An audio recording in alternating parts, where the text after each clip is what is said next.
पीछे मुड़ के मत देखना, सीआईडी वालों को अपना मुंह नहीं दिखाना है। जल्दी चलो वरना बुरी तरह से फंस जाएंगे हम। रुक जाओ ना तो गोली चला दूंगा मैं। श्रेया पकड़ो उन्हें।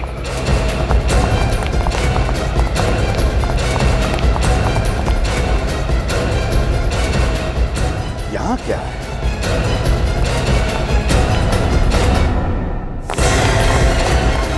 रुक जाओ। अब धीरे धीरे घूम जाओ।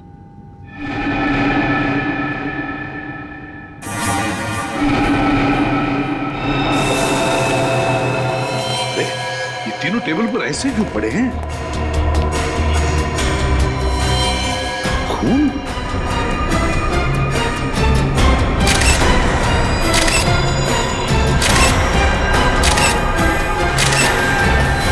सिर के बीचों बीच गोली लगी है तीनों के। हाँ सर। हेलो रजत सर, ये इन तीनों के सिर में गोली मारी गई है। लगता है उन तीनों ने ही खून किया इनका। छोड़ो मत उन्हें, पकड़ो उन्हें। 3-3 खून कर दिए तुम लोग। क्या सोचा था हमसे बच के निकल जाओगे? खून? लेकिन हमने किसी का खून नहीं किया है। झूठ मत बोलो। कॉन्फ्रेंस रूम में पड़ी 3 लाशें गवाह हैं तुम्हारे जुर्म की। हम सच कह रहे हैं सर, हम यहाँ उनसे मिलने आए थे, उन्हें मारने नहीं। अगर आप लोगों ने किसी को मारा नहीं तो फिर भाग क्यों रहे थे? क्योंकि जिस मकसद से हम यहाँ आए थे वो तभी पूरा होगा अगर आप हमें पकड़े नहीं, जाने दें। कैसा मकसद? ये देखिए सर, ये रहा चेक और इसके ऊपर खून लगा हुआ है। सर वो तीनों तो चेक लेने के लिए आए थे, तो फिर चेक लिए बिना कैसे चले गए? वही तो, आए थे चेक लेने के लिए लेकिन चेक लेकर ही नहीं गए, और तो और साथ साथ इन तीनों का खून करके चले गए। ये कैसे हो सकता है? पंकज, मिताली को लेकर आओ जल्दी। सर उन तीनों को पकड़ के रखा है। उन तीनों के नाम है मिंटू हसन, सुखी और मनप्रीत। श्रेया उन्हीं के पास है, लेकिन सर वो बार बार एक ही बात कह रहे हैं कि उन्होंने ये खून नहीं किए। मिंटू हसन, सुखी और मनप्रीत कह रहे खून नहीं किया। रजत, डॉक्टर तारिका को बुलवा लेते हैं और उससे इन तीनों की गन पाउडर टेस्ट करवाते हैं। पता चल जाएगा कितना सच बोल रहे कितना झूठ। सारे कमरे की अच्छी तरह से तलाशी लेते हैं, कुछ ना कुछ तो जरूर मिलेगा। चेक करो।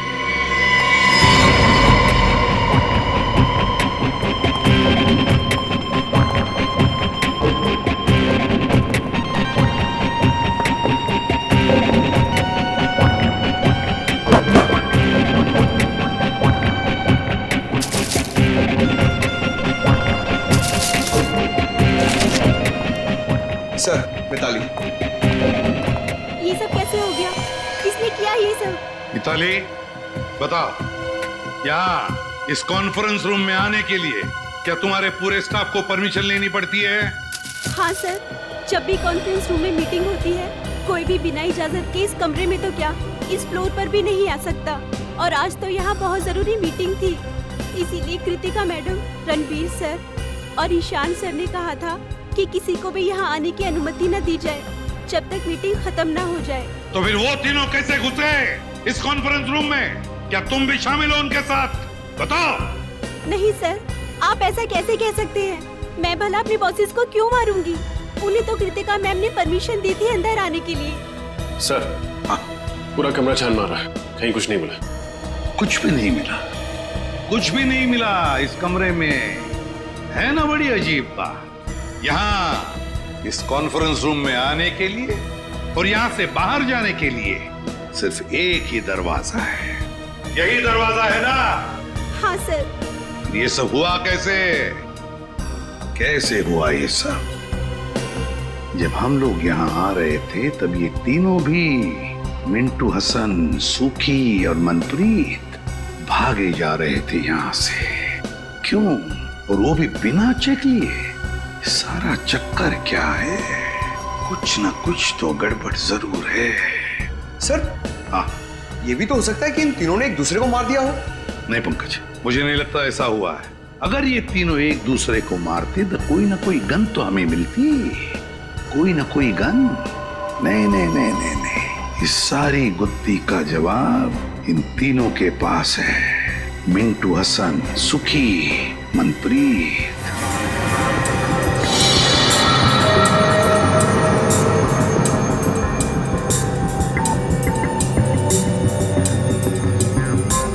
सच कह रहे सर, इनमें से किसी ने भी गोली नहीं चलाई। किसी के हाथ पर गन पाउडर का निशान नहीं। नहीं सर। अब तो यकीन हो गया ना आप लोगों को कि हम शरीफ लोग हैं, क्रिमिनल नहीं।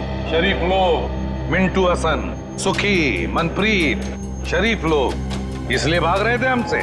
दरअसल हमें यहाँ आर्यन और शिमोना ने भेजा था 1.5 करोड़ का चेक लेने, लेकिन इससे पहले कि हम तीनों को मिल पाते गोलियां चल गई और हम लोगों को लगा कि पतली गली से कट लेने में ही समझदारी है। पतली गली से कट लेने में ही समझदारी है। अगर तुम लोग शरीफ होते तो या तो खूनी को पकड़ने की कोशिश करते या फिर सीआईडी को बुलाते। नहीं कर सकते थे मैं साहब, क्योंकि हमारी शराफत हमें हमारी मंजिल से भटका देती। मंजिल? जरा हमें भी तो बताओ, क्या मंजिल है तुम्हारी? एक मुजरिम। मुजरिम? कौन मुजरिम?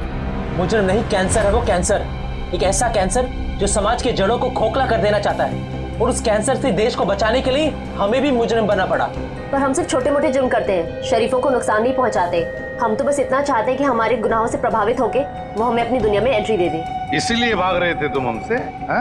पकड़े नहीं जाना चाहते थे, क्योंकि अगर पकड़े जाते तो उनके गैंग में घुस नहीं पाते, है ना? जी हाँ, क्योंकि अपने सारे काले धंधे सफेद चादर की आड़ में करता है, और जुर्म के दुनिया की कीचड़ की एक बूंद भी उसके पाप के महल को धाराशाही कर सकती है। इसीलिए हम नहीं चाहते थे कि हम आपके साथ पकड़े जाएं।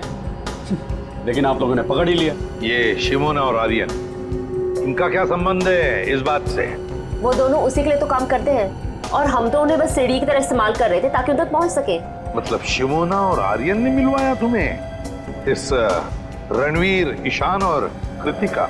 जी हाँ, कल दोपहर आर्यन और शिमोना की नकली आर्ट एग्जीबिशन में। आर्यन और शिमोना दिख रहे हैं कहीं? वो रहे, शिमोना लाल सलवार में और आर्यन ब्लैक कोट में। अपने हुनर का गलत फायदा कैसे उठाया जाता है कोई इनसे सीखे। न जाने कितने लोगों को उल्लू बनाया इन दोनों ने अपने आर्ट और एंटीक के चक्कर में। गुड, काफी अच्छी जानकारी है आपको पेंटिंग्स की। मुझे लगता है ये वाली पेंटिंग हमारे कॉन्फ्रेंस रूम के लिए काफी अच्छी रहेगी, क्यों कृतिका? वाकई इस पेंटिंग में कुछ तो कशिश है। बिल्कुल ठीक है आपने कृतिका जी, एक नायाब हीरे की कीमत एक अच्छा जौहरी परख सकता है, और आपकी आंखों में परखने की नजर कूट कूट कर भरी है। पर 3 करोड़ तो ज्यादा ही है इस पेंटिंग के लिए। अरे कैसी बातें कर रहे हैं आप? इस पेंटिंग के लिए 30 करोड़ भी कम है। और वैसे भी जो चीजें अनमोल होती है ना, उनकी कीमत नहीं लगाई जाती। क्यों आर्यन?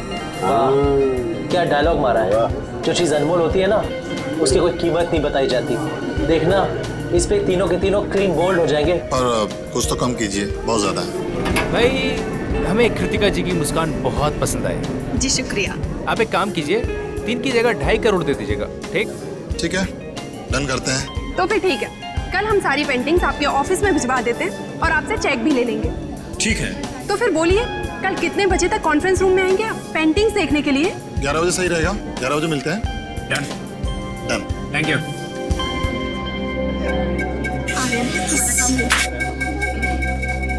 वैसे बहुत अच्छा फ्लर्ट कर रहे थे आप कृतिका जी के साथ। क्यों, तुमको बहुत जलन हो रही है क्या?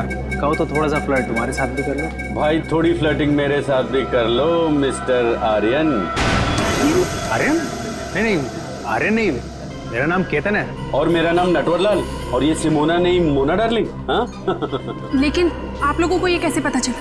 और हमें ये भी पता है कि कैसे तुम 200-500 रुपए की घटिया पेंटिंग्स को लाखों करोड़ों में बेचकर मासूम लोगों को चूना लगाते हो। Good job. कृतिका जी का दिल टूट जाएगा जब उन्हें पता चलेगा कि ये पेंटिंग नकली है, और वो जो आप उनकी मुस्कान की तारीफ कर रहे थे वो भी नकली है। समझे? कितना पैसा चाहिए तुम लोगों को? बड़े समझदार हो, जल्दी मुद्दे पे आ गया।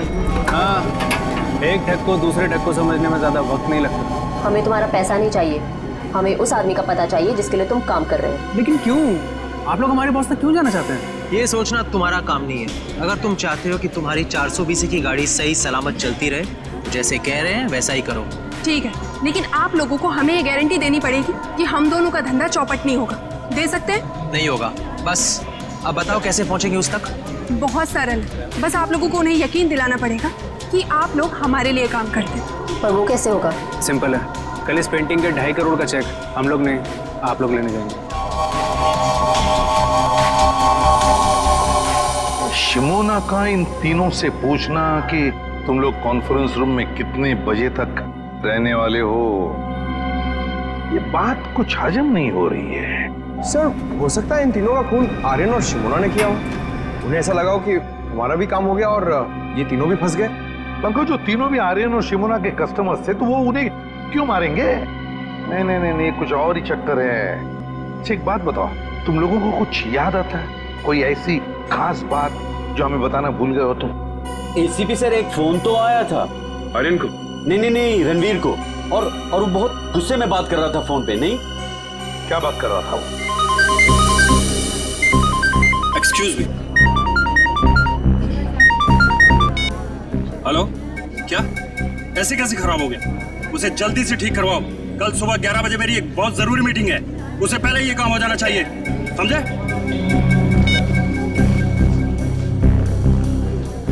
मिस्टर रणवीर, या मेरी अभी अपने कारपेंटर से बात हो गई है। आज रात को ही जाकर वो ये आपके कॉन्फ्रेंस हॉल में खूबसूरत पेंटिंग लगा देगा। ओह नाइस, ये तो बहुत अच्छी बात है। इसका मतलब कल सुबह जब हम ऑफिस पहुंचेंगे तो ये पेंटिंग दीवार पर लगी होगी। बिल्कुल। गुड।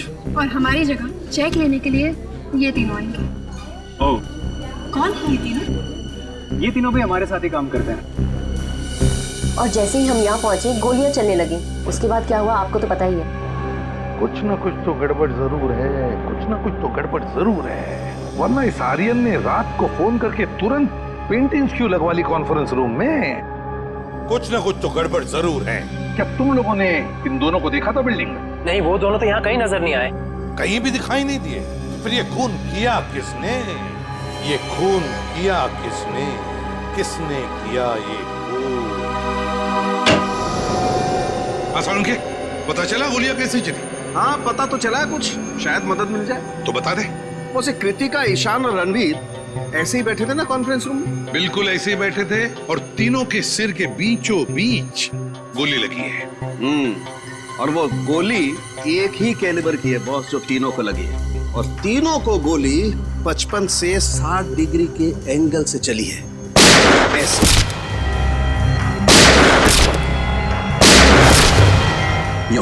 मतलब गोलियां ऊपर से नीचे चली है। सर फिर तो खूनी को भी ऐसे ही किसी ऊंची चीज पर चढ़ना पड़ा होगा। तो क्या सर खूनी ने इन सब पर कॉन्फ्रेंस रूम की टेबल पे चढ़ के गोलियां चलाई होंगी?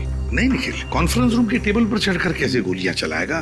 क्योंकि अगर खूनी या जो भी जिसने भी टेबल पर चढ़कर गोलियां चलाई तो फिर उसके जूतों के निशान मिलते हैं हमें। चलो उसने जूते के निशान अगर साफ भी किए होते तो भी उसके जूते के नीचे जो धूल लगी रहती है वो तो मिल जाती, उसके ट्रेसेस तो मिल जाते हमें। वैसा तो कुछ भी नहीं मिला हमें। और एक बात सर, इन तीनों के शरीर पर कोई भी हाथापाई के निशान नहीं मिले। ओह, कोई भी हाथापाई के निशान नहीं, तो हो सकता है खूनी इन तीनों को जानता हो और शायद इसी बात का फायदा उठाया उसने और चला दी गोली। सड़के उस चेक के ऊपर जो खून मिला था वो किसका था? बस वो खून रणवीर का है। रणवीर का है? लेकिन सर इन तीनों को मारकर किसी को क्या फायदा हो सकता है? इन तीनों को मारकर किसी का क्या फायदा हो सकता है ये तो हम पता लगा ही लेंगे श्रेया। लेकिन पहले उस कॉन्फ्रेंस रूम में फिर से जाना होगा, फिर से देखना होगा कि गोली चली कैसे। ऊपर से कुछ ना कुछ तो है उस कॉन्फ्रेंस रूम में जो हमारी नजरों से छूटा है। इस कॉन्फ्रेंस रूम में जाकर फिर से अच्छी तरह से देखते हैं, अच्छी तरह से। तो तुम हो विशाल, इस कंपनी के चौथे और सबसे बड़े हिस्सेदार। जी सर। इन तीनों की मौत के बाद तो तुम कंपनी के मालिक बन गए हैं? जी सही कहा आपने। मुबारक। मिठाइयाँ लाए हो? मिठाई?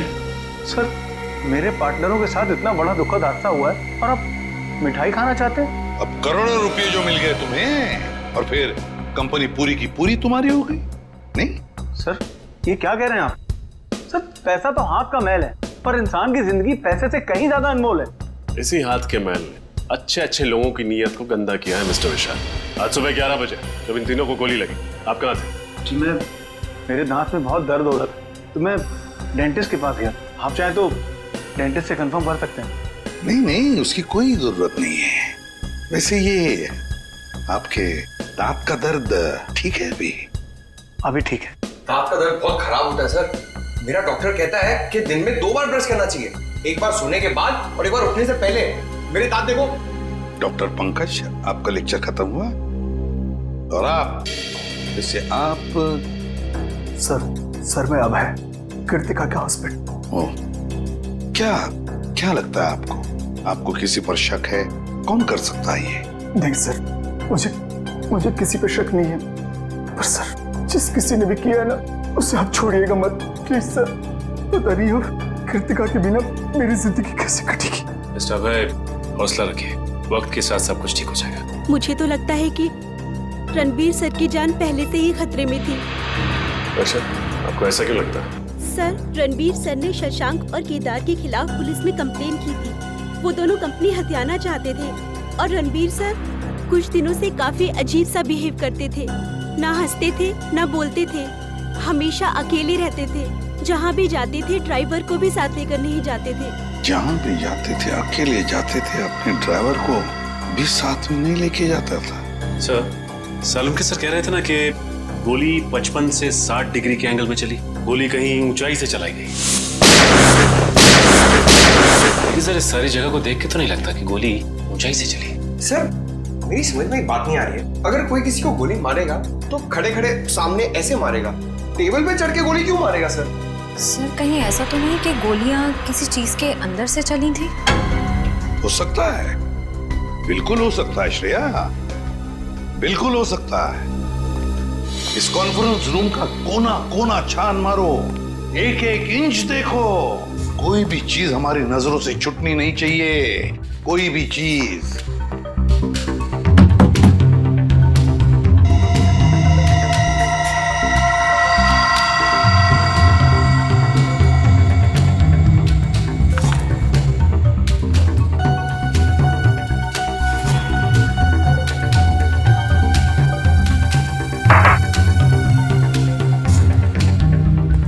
सर, फिर से कुछ नहीं मिला। रजत, एक बात समझ में नहीं आ रही है। इतना बड़ा प्रोजेक्टर का स्क्रीन है, प्रोजेक्टर का रिमोट है, मगर प्रोजेक्टर कहीं दिखाई नहीं दे रहा है। क्योंकि सर प्रोजेक्टर सीलिंग के अंदर लगा हुआ है। प्रोजेक्टर सीलिंग के अंदर लगा हुआ है? अच्छा, तो क्या हम उसे नीचे उतार सकते हैं? जी सर। कैसे? सर, वो जो रिमोट में ऊपर वाला बटन है उसको दबाएंगे आप तो ये प्रोजेक्टर नीचे आ जाएगा।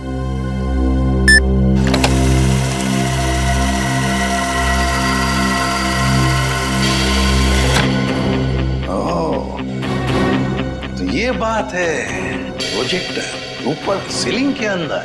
विशाल जी, एक बात बताइए, ये रणवीर, ईशान और कृतिका, ये तीनों भी क्या मीटिंग के वक्त इन्हीं कुर्सियों पर बैठते थे या कहीं पर भी?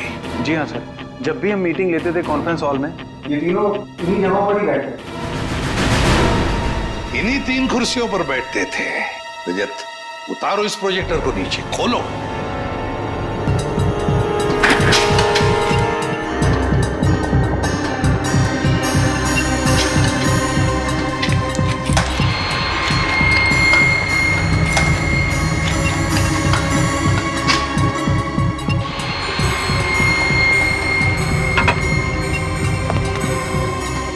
खोलो इसे पंकज।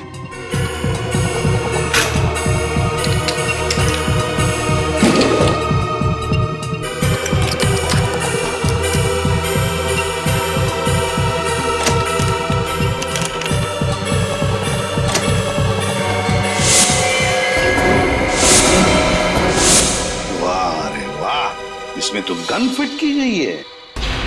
प्रोजेक्टर के अंदर गन लगा के रखी है। मतलब खूनी जानता था कि ये तीनों सब इन्हीं कुर्सियों पर बैठते थे। जैसे इन कुर्सियों पर बैठे, प्रोजेक्टर के गन में से गोलियां चली और काम खत्म। हाँ सर, ये तीनों बेचारे कहाँ जानते थे कि प्रोजेक्टर के नीचे आते ही गोलियां चलेंगी और तीनों मारे जाएंगे। मगर सर, प्रोजेक्टर में गन फिट की किसने? गन फिट की किसने?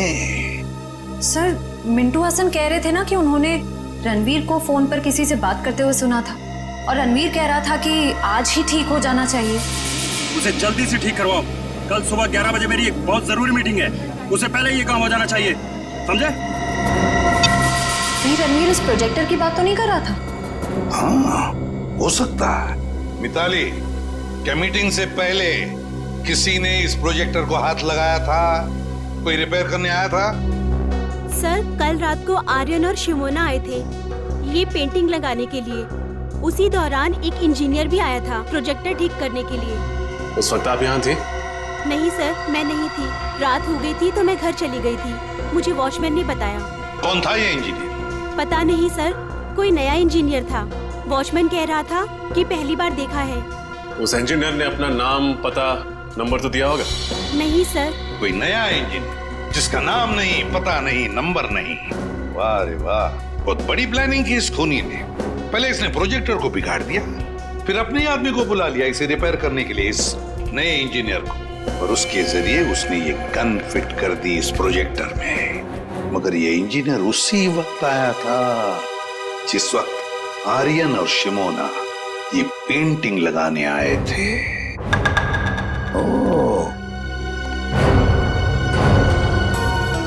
तो इसका मतलब है आर्यन और शिमोना, ये दोनों का कोई ना कोई कनेक्शन जरूर है इन 3 खूनों के साथ। सर, ये आर्यन और शिमोना हर जुर्म से पहले अपनी पहचान बदल लेते हैं। शायद इस वक्त भी अपने नए जुर्म के बारे में सोच रहे हैं। हाँ, तो पता लगा आर्यन और शिमोना इस बार अपने चेहरे पर कौन सा नया चेहरा लगाने वाले हैं। शशांक और केदार, पता है इस कागज में क्या है? क्या लिखा है सर? तुम्हारे अतीत का इतिहास। कैसे? किस तरह आप लोग बड़ा मगरमच्छ बनकर छोटी मछलियों को खा जाना चाहते हैं, इसका इतिहास। अब तक कुल 15 कंपनियों को आप लोग अपनी कंपनी में शामिल कर चुके हैं, या तो पैसे का लालच देकर या फिर धोखाधड़ी से। इसमें गलत क्या है सर? हर बिजनेसमैन का एक सपना होता है कि वो अपना कारोबार फैलाए। हम लोग बस वही कर रहे हैं। मगर गलत ढंग से कर रहे हैं, गलत ढंग से। ये है वो 7 लोग जिन्होंने तुम्हारे खिलाफ कंप्लेंट दर्ज की है पुलिस में। इसमें रणवीर भी है। सर, वो कहते हैं ना, इंसान जैसे जैसे कामयाब होने लगता है उससे जलने वालों की तादाद भी बढ़ने लगती है। ये लोग जलते हैं हमसे सर। झूठ! इसलिए बिना वजह ये लोग हमारी तरक्की में बाधा डालने की कोशिश कर रहे थे। ये लोग झूठ बोल रहे हैं। क्या तुमने इन लोगों को धमकी नहीं दी कि तुम्हारी कंपनी हमें दे दो? हाँ या ना? नहीं सर, हमने इन्हें धमकी नहीं दी थी, सिर्फ प्यार से विनती की। प्यार से विनती की? सीधे सीधे बता दो, क्यों मारा तीनों को? यकीन मानिए मेरा सर, हमने इन्हें नहीं मारा। हाँ सर, हम तो इन्हें जानते भी नहीं है। जानते भी नहीं? ठीक है, निकल, तो दिखाओ इन्हें फोटो। गौर से देखो, पहचानते हो इन्हें? नहीं सर, हम इन्हें नहीं पहचानते। ये शिमोना है और ये आर्यन, आपकी तरह 420। आर्यन और शिमोना, हम ये नाम पहली बार सुन रहे हैं सर। हाँ सर। सर, मुझे लगता है ये दोनों सच कह रहे हैं। उन तीनों के खून में इनका हाथ नहीं है। श्रेया, इतनी जल्दी ये कहना ठीक नहीं है। पर अगर मान भी लिया कि इन दोनों ने खून नहीं किया, तो फिर खून किया किसने? ये खून किसी ऐसे आदमी ने किया है जो अंदर वाला है, अंदर वाला, और जो जानता था कि ये रणवीर, ईशान और कृतिका वहां उस कॉन्फ्रेंस रूम में 11 बजे आने वाले थे। सर, जिस क्लाइंट के साथ मीटिंग थी, हो सकता है वही हो इस सब के पीछे। हम मगर विशाल और मिताली, इन दोनों ने तो हमें उसके बारे में कुछ नहीं बताया। सर, हो सकता है उन दोनों को पता ही ना कि ये मीटिंग आखिर थी किसके साथ। हो सकता है। सर, अक्सर जो बातें साथ वालों को पता नहीं होती हैं, वो बातें उनके ड्राइवर्स को पता होती हैं। तो ठीक है, ड्राइवर से पूछताछ करो।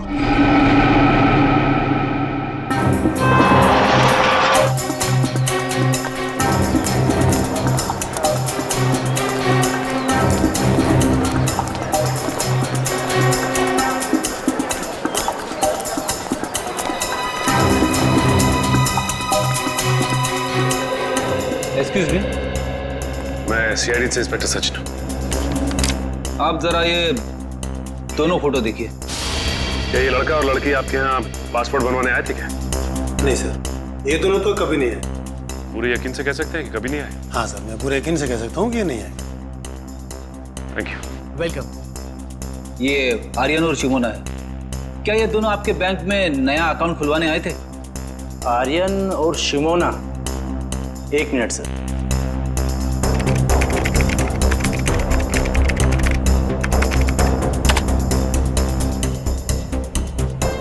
नहीं सर, इन्होंने हमारे यहाँ कोई अकाउंट नहीं खुलवाया है। कोई बात नहीं, ये मेरा कार्ड है। अगर ये दोनों आपके बैंक में आए तो मुझे फौरन इन्फॉर्म कर दीजिए। Okay sir. Okay, thanks.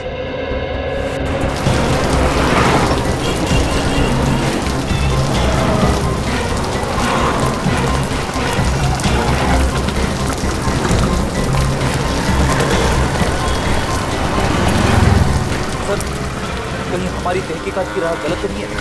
शायद इस बार आर्यन और शिमोना ने कोई नया अकाउंट खुलवाया ना हो। नहीं थोड़ी ऐसा नहीं हो सकता। आर्यन और शिमोना का जुर्म गणित की गिनती की तरह है। जिस तरह से 3 से पहले 2 का आना तय है, इसी तरह शिमोना और आर्यन का बैंक अकाउंट खुलवाना तय है। एक काम करते हैं, आगे के बैंक चेक करते हैं।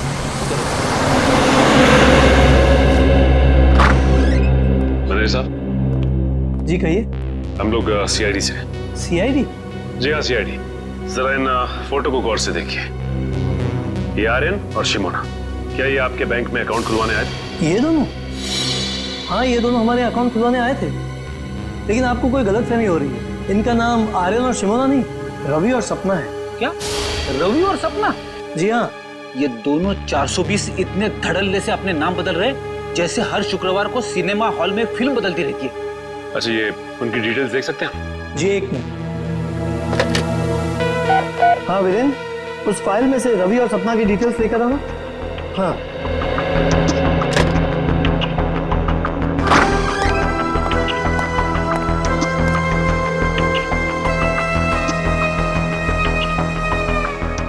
ये रहे इनकी डिटेल्स।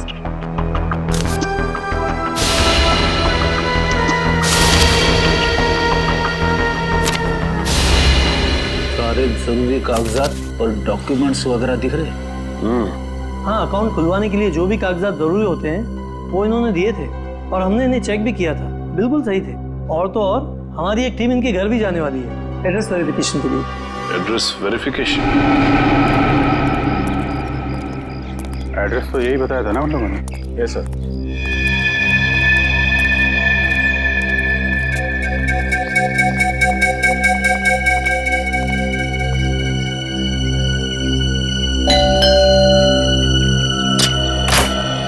मिस्टर रवि जी बोलिए। हम लोग एएसडीसी बैंक से आए हैं आपके घर का वेरिफिकेशन करने। आपने नया खाता खोलने के लिए एप्लीकेशन दिया है ना? हाँ आइए। हाँ आइए।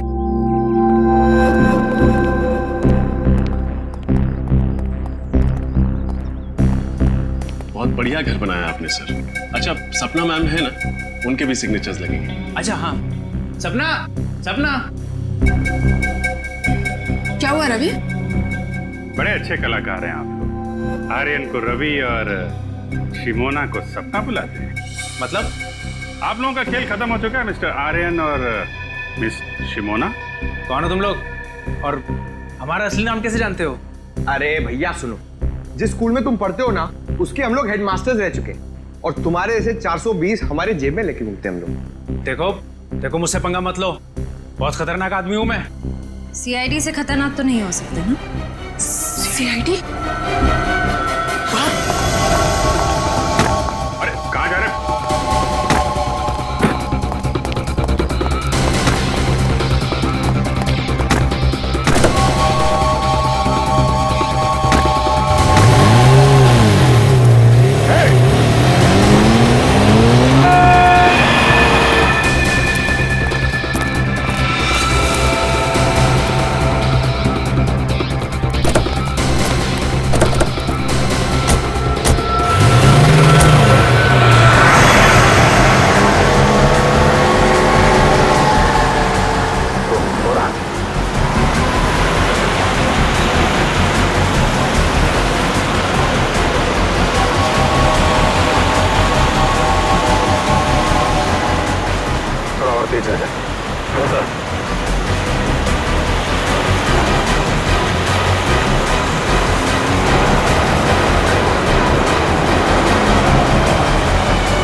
क्यों क्या ये सब?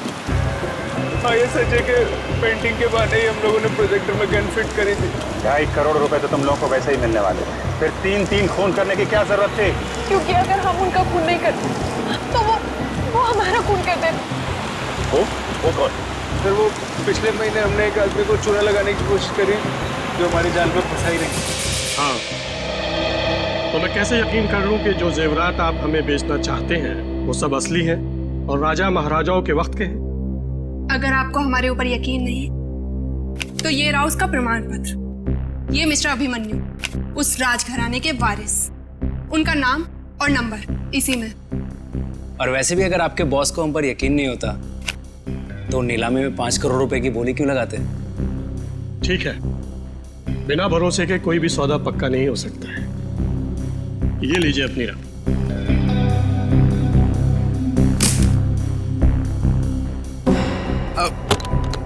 Thank you. शुक्रिया। Thank you. हेलो, क्या? अरे पकड़ो इन्हें! अरे सब नकली है! अरे जेवरात नकली है, पकड़ो!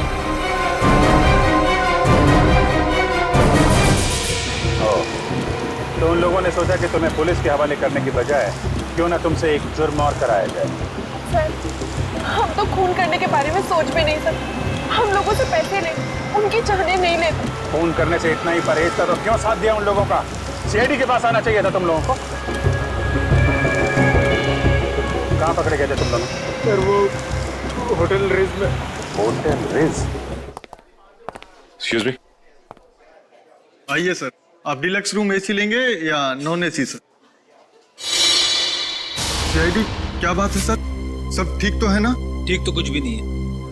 इन तीनों को जानते हो? नहीं तो सर। नहीं पहचानते? मैं नहीं पहचानता सर। बुला अपने मैनेजर को। अरे वो रहे।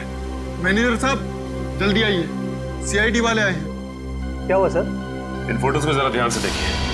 ये रणवीर, ये आर्यन और ये शिमोन। जरा डिटेल चेक करके बताइए, क्या ये आपके होटल में आए थे? ठीक है सर।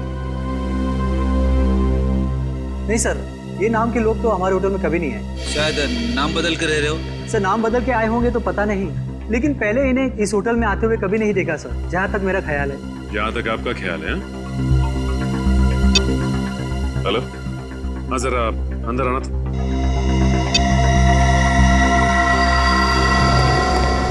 हाँ सर। अच्छा ये बताओ कि रणवीर साहब यहाँ इस होटल में अक्सर आते थे? हाँ साहब, हफ्ते में 2-3 बार आ ही जाते थे किसी से मिलने। सुन लिया मैनेजर साहब आपने? कमाल की याददाश्त है आपकी। जो ग्राहक अक्सर आपके होटल में आते हैं आप उन्हें भी भूल जाते हैं? जी वो क्या हुआ, आपकी जुबान क्यों लड़खड़ाने लगी? सर जबान नहीं सर। क्या छिपा रहे हैं आप हमसे? सर कुछ भी नहीं छुपा रहा हूँ मैं। हेलो, हाँ सर। क्या? ओह तो ये बात है। हाँ सर, मैं होटल रिट्स में ही हूँ। मैं खाली होकर आपको फोन करता हूँ। Okay okay. क्या हुआ? शिमोना और आर्यन ने अपना गुनाह कबूल कर लिया है। 10 दिन पहले इसी होटल में एक ज्वेलरी एग्जीबिशन हुआ था, जिसमें फिर से उन लोगों ने एक बार किसी को बेवकूफ बनाने की कोशिश की, लेकिन नाकामयाब रहे। अब क्या कहना है आपका मैनेजर साहब? हाँ? हम लोगों को माफ कर दो सर। किसी ने हम लोगों को पैसे दिए थे ताकि आप लोगों के सामने मुंह ना खोले। अब मुंह खोलने का समय आ गया है। अब ये बताओ कि ये पैसे तुम्हें किसने दिए थे और रणवीर इस होटल में किससे मिलने आता था? सर वो बोलो। निखिल, इस वॉचमैन को ठीक तरह से समझा दिया है ना? हाँ सर समझा दिया, लेकिन थोड़ा डरा हुआ है। सर ये जो कोई भी है जो आर्यन और शिमोना को फंसा रहा है बहुत चालाक है। वो खुद तो कभी सामने नहीं आया, उसने अपना सारा काम अपने स्टाफ के जरिए करवाया।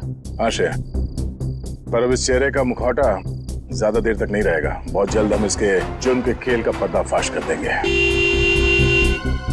सर नाम लिया और मुजरिम आ गया।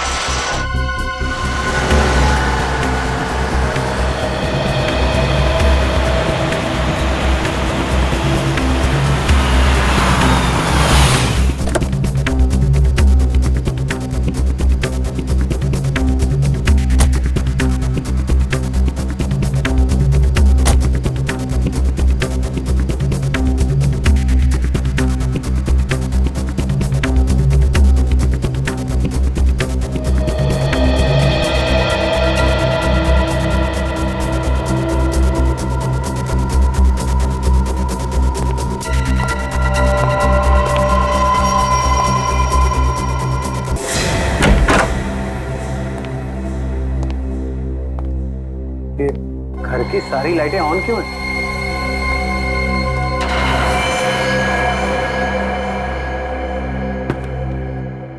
कौन है? कौन है वहां पर? नीचे आओ। अरे क्या हाल है विशाल भाई, कैसे हो? दांत का दर्द कैसा है? मैंने कहा था ना आपको 2 बार ब्रश करना सोने के बाद उठने से पहले। तुम यहाँ क्या कर रहे हो? क्या आप मुझे देख के खुश नहीं है? तो जरा पलट के इस तरफ देखो, शायद हमें देख के कुछ खुशी मिल जाए आपको। सर आप लोग यहाँ पर मेरे घर में, क्या खूनी का पता चल गया सर? हाँ पता चल गया, तो हमने सोचा कि खुद चल के अपने हाथों से उसका जबड़ा हिला दे। जबड़ा हिला दे? सर तो उसके लिए तो आपको खूनी के घर में होना चाहिए, फिर भला आप यहाँ मेरे घर में क्या कर रहे हैं? अपना एक गाल जरा यहाँ लाना। अरे सर आपको मुझ पर शक है? शक नहीं, पूरा यकीन है। सर कहाँ जा रहे हो विशाल बाबू? अपनी कंपनी का शेयर छोड़ चल। मेरे मिट्टू, अब एक अच्छे तोते की तरह चुपचाप सच बताना शुरू करते हैं, समझा?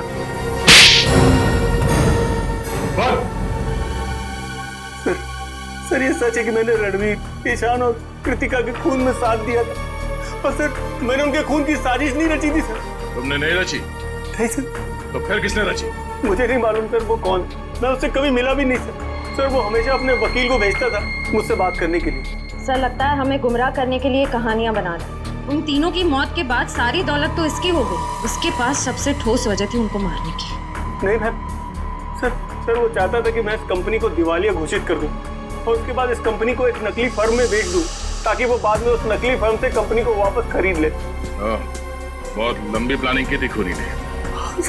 अब तुम एक काम करो, उस वकील को फोन लगाओ और उससे वो कहना जो अब हम तुम्हें बताएंगे।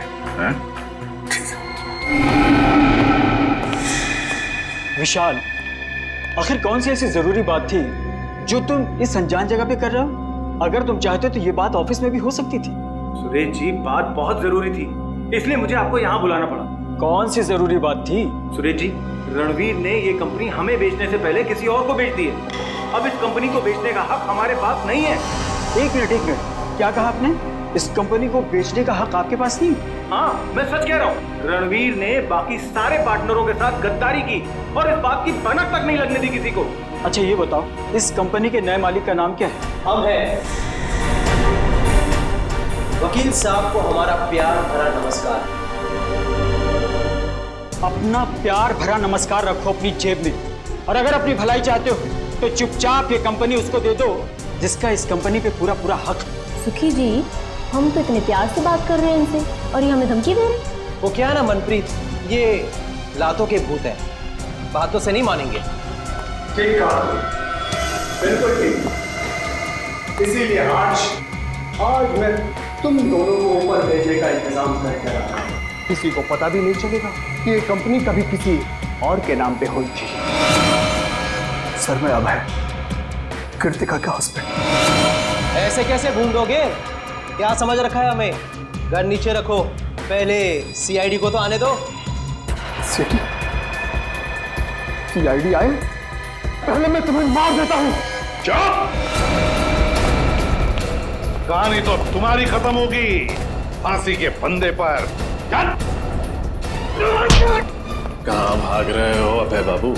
अभी तो तुम्हें अपने जुर्म कबूल करना बाकी है।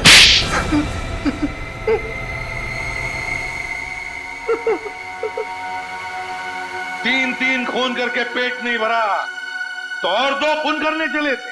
हा? और खून करूंगा मैं, और करूंगा। जो भी मेरे और मेरी कंपनी के बीच में आएगा वो सबको मरना पड़ेगा।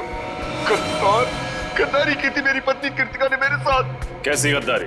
मैंने कृतिका, ईशान और रणवीर को पार्टनर बनाया था अपनी कंपनी में, ताकि वो तीनों मेरी मदद कर सके बिजनेस में, और उन तीनों ने मिलकर मेरा ही पत्ता काट दिया मेरी कंपनी से। और ये विशाल जिसे मैंने लाया था, इसका हिस्सा मुझसे भी ज्यादा है मेरी कंपनी में। और इसलिए तुमने विशाल को अपने साथ मिला लिया और प्लान बनाया रणवीर, ईशान और कृतिका को मारने का, है ना? क्यों विशाल? फिर तुमने आर्यन और शिमोना की मदद ली और कॉन्फ्रेंस रूम के प्रोजेक्टर में वो मैकेनिज्म फिट कर दिया, और ये बेचारे तीनों के तीनों मारे गए। तुम्हें पता था कि तीनों मरने के बाद इनका सारा हिस्सा विशाल को मिलेगा और विशाल कंपनी का मालिक बनेगा और फिर किसी भी तरह से तुम विशाल से कंपनी हथिया लोगे, क्यों? है ना? हाँ। फिर क्या करता मैं? क्या करता मैं? अपनी खोई हुई कंपनी पाने के लिए यही एक रास्ता था मेरे पास। पर अफसोस अभय जी, तुम्हारा ये रास्ता फांसी के फंदे पर जाके खत्म होता है, फांसी के फंदे पर। और विशाल तुम भी नहीं बच सकते, क्योंकि मुजरिम का साथ देने वाला भी उतना ही बड़ा मुजरिम होता है। ले जाओ इनको। चलो सर मुझे माफ कर दीजिए सर मुझे माफ कर दीजिए सर। चलो सर मेरे कुछ नहीं है सर, मुझे माफ कर दीजिए। तो सॉल्व हो गया। हाँ रजत, ये केस तो सॉल्व हो गया, मगर वो तीनों कहाँ हैं? मिंटू, हसन, सुखी, मनप्रीत, उन तीनों ने भी बहुत मदद की हमारे इस केस में। पता नहीं कहाँ है सर, उनकी कोई खबर ही नहीं। अच्छे बच्चे बता रहे थे मंजिल के बहुत करीब पहुंचने वाले हैं। 26 तारीख बजाते रहो अच्छे बच्चे, तो 26 तारीख को बजाते रहो मिंटू, हसन, सुखी और मनप्रीत, बजाते रहो। For more updates, subscribe to our channel, click the show links and enjoy watching the videos.